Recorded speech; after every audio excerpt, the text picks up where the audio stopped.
Let's make the Martian from Mars Attacks.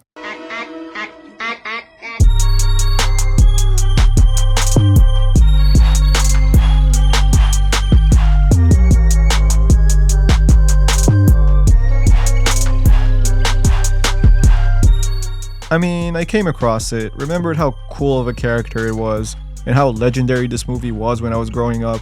Why not, right? I mean, only somebody like Tim Burton could have brought such 60s energy to the 90s with all the extreme campiness that movie had and still make it work. I mean, I remember loving that campiness, and looking back at it now, it has such 50s, 60s style campiness that was so alien, no pun intended, to the 90s, that in hindsight seems really, really smart.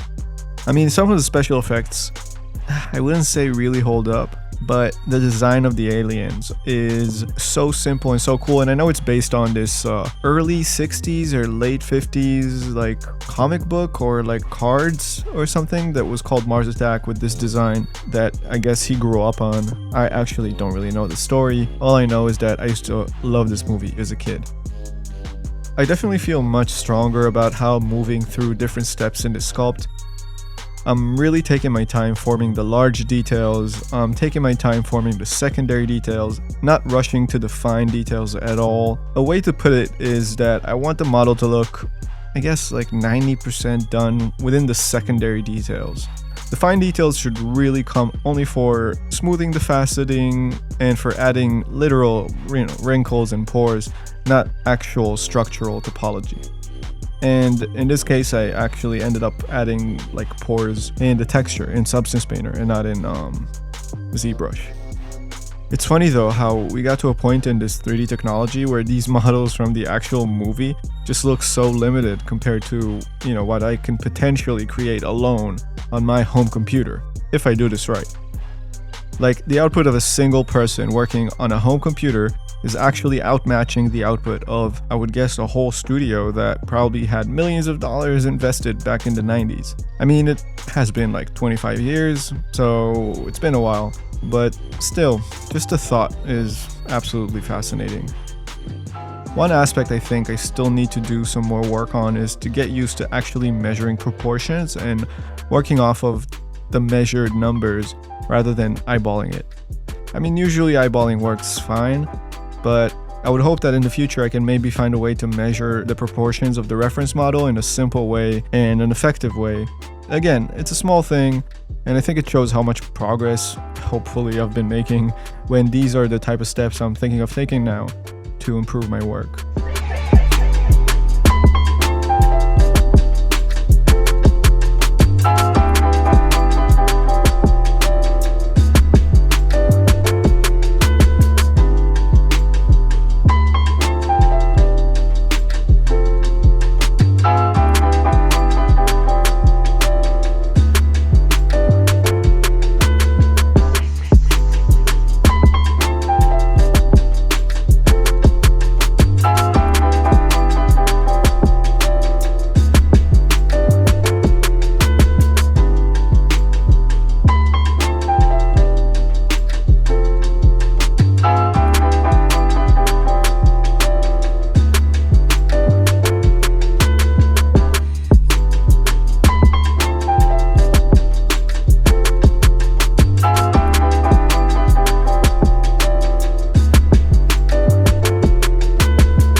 At this point, I masked out the lower jaw and extracted into a separate subtool since I knew I was aiming for a rigged model that can have the lower jaw be animated. That's like one of the few essential characteristics of these aliens, that sound that they make.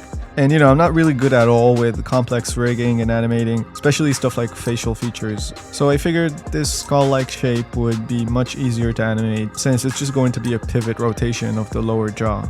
A few weeks ago, I've been watching some videos by Speedchar about skull sculpting, which honestly, for anyone asking me how to learn Zbrush, this is one of the main channels you should be watching. And I remember some tips he was saying about sculpting skulls, like going really thin on some parts, have really sharp features and not try to soften everything, and just some aspects of how certain features of the skull are angled and constructed. And I kept those in mind while doing this, even if I was going off a specific reference. And even if these aliens don't necessarily have an actual bony skull, but more of a fleshy one, which will inherently make some features more soft, still, good tips from Speedchar.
By the way, yes, I made a new mix of a few of my old beats. I really had to dig in. I have a lot of beats, but a lot of them won't work for this type of video, I guess. But I just felt like the music has been kind of repeating. So, man, some of these beats are from, 2016, 2015, and it was kind of a trip to listen to them just because they're all tucked in on a hard drive somewhere. Obviously, some of them are mixed kind of rough. They were kind of just like beats that I made that I never wrapped up for anything, and I don't even have all the plugins I had at the time, so I can't really mix them now. But yeah, it's a trip.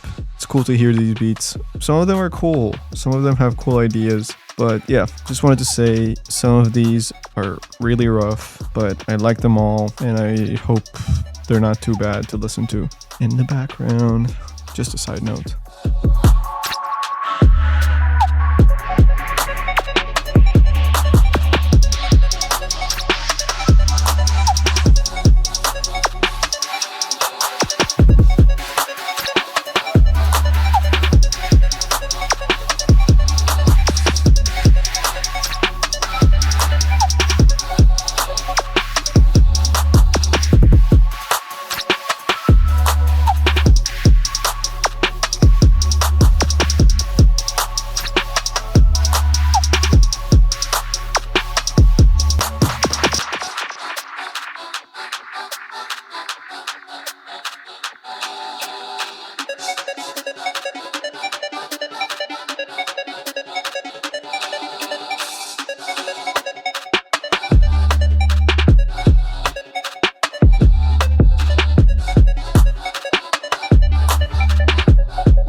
So for the brain texture, I created a layer, and the texture itself I actually created with DALL-E. I just looked up some variations of medical brain scan maps, macro shots, something like this, and I ended up bringing them to Photoshop and expanding the crop of the texture with the Photoshop AI tool, completing the texture on its own and kind of scaling it up. I didn't even think of recording that process, but honestly I should have. AI can be pretty helpful for stuff like this. And then just brushed over the texture that's on the very front and that would be most visible just to make it more exaggerated. And after inflating all the parts that are not masked, I went over with the standard brush again to fill in some missing details and just to add a bit more definition to the shapes.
These tanks on the back kind of gave me a headache.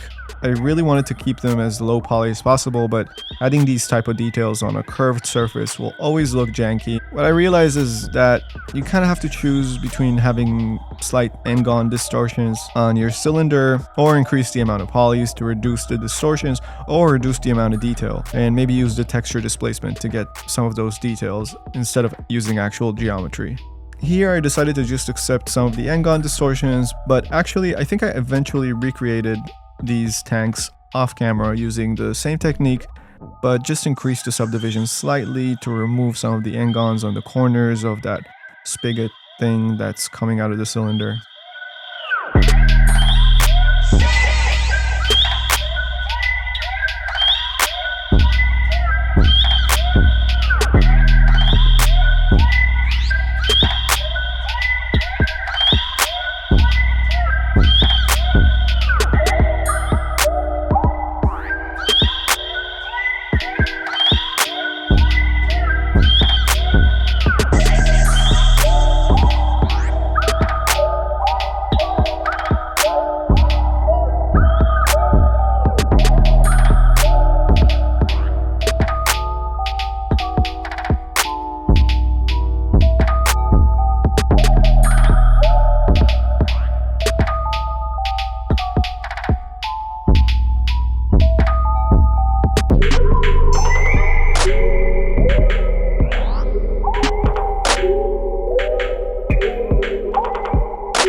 If you like this content and want to support the channel, feel free to check out my Patreon or membership, where you can watch these videos with no ads, find these project files, get free products from the store, as well as other cool perks, but mostly help me make more and better content for y'all. Also, you can buy this rigged and textured model, as well as other material and model packs on my new plastic Gumroad, and also buy prints and pins I made on the Pink Eye Gumroad.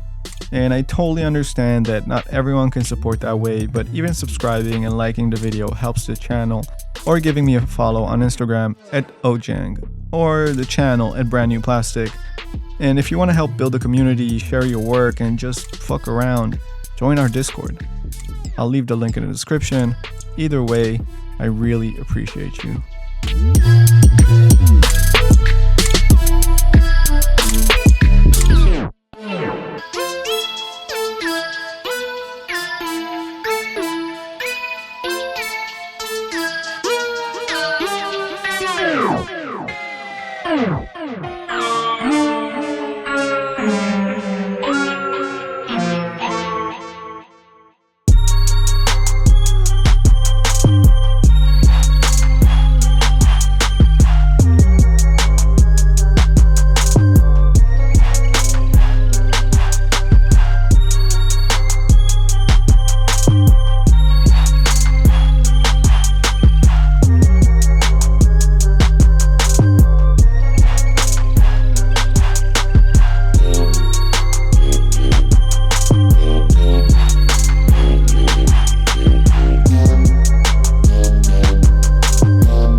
Then finally I got to substance. I knew this was going to be extra fun texturing this because this skin texture is going to need a whole lot of details. So I started stacking different curvature maps with these red and blue hues, and then went in with different brushes to get all the subtle imperfections on the skin. I love how you have all these different greens and purples and reds and blues blended together to make the texture. It was really so much fun.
For the eyes, I actually used DALL-E again to generate a black and white iris texture. I fixed it up in Photoshop and used it as a height map here just to save me the manual work of hand painting the iris details.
Then I rigged the whole character in Mixamo, converted the rig to a Cinema 4D rig, and adjusted the rig so that the eyes, the glass helmet thing, and the lower jaw aren't part of the skin. So the helmet is just constrained to one of the joints, so it moves without deforming. The eyes are constrained to the head joint and can individually be targeted onto a target and move freely. And the lower jaw is constrained to the head joint as well, but has its own controllers so that it can be freely opened and closed.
Then I textured the rig, fixed up some issues,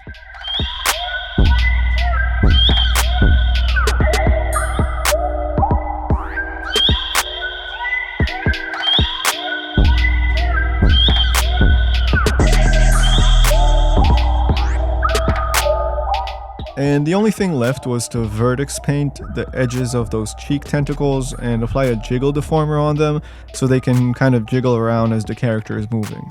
Just a small but super easy to make touch that adds a lot of life to the character.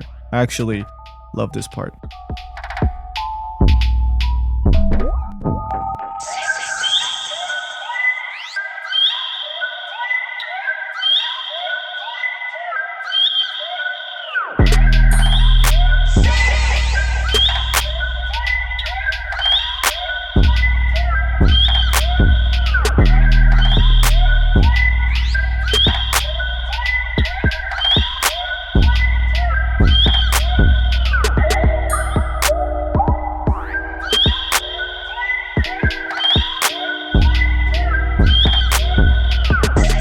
And obviously, bring in that Martian gun I made. Feel free to check out the tutorial I have about how to create this gun. I used the lower poly version for this.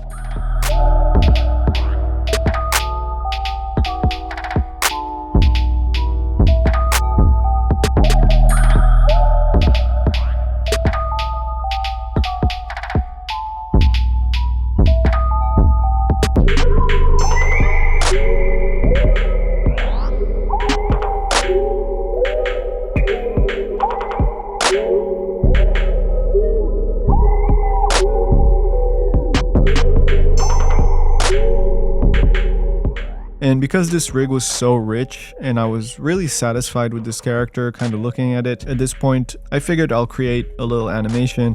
I honestly really suck at animating. That's probably maybe my weakest point in this whole field of 3D. It's just such a headache to take this mechanical rig and give it actual life that feels fluid and smooth and not weird and uncanny. But fuck it, I just went with it, and honestly, it didn't come out that bad.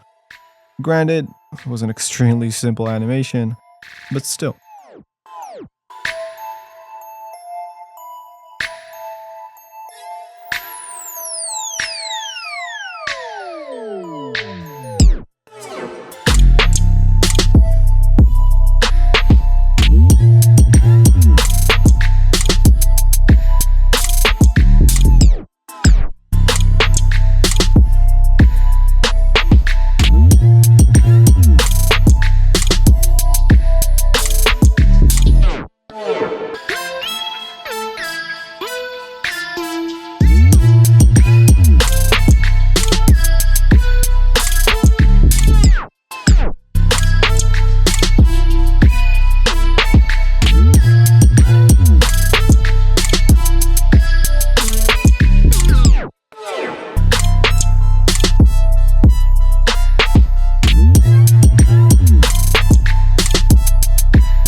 And the final touch, I made him shoot a few splines with an Octane tag on them that converted them to hair geometry, gave them some red emission.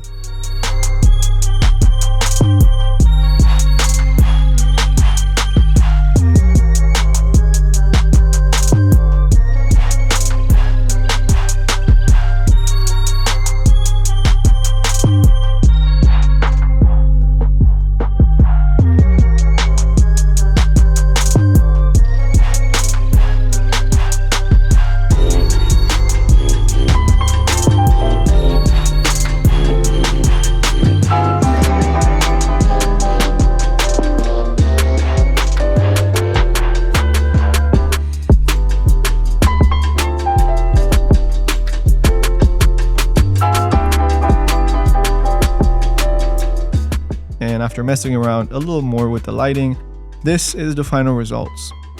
Man, this is faux show, my best work yet.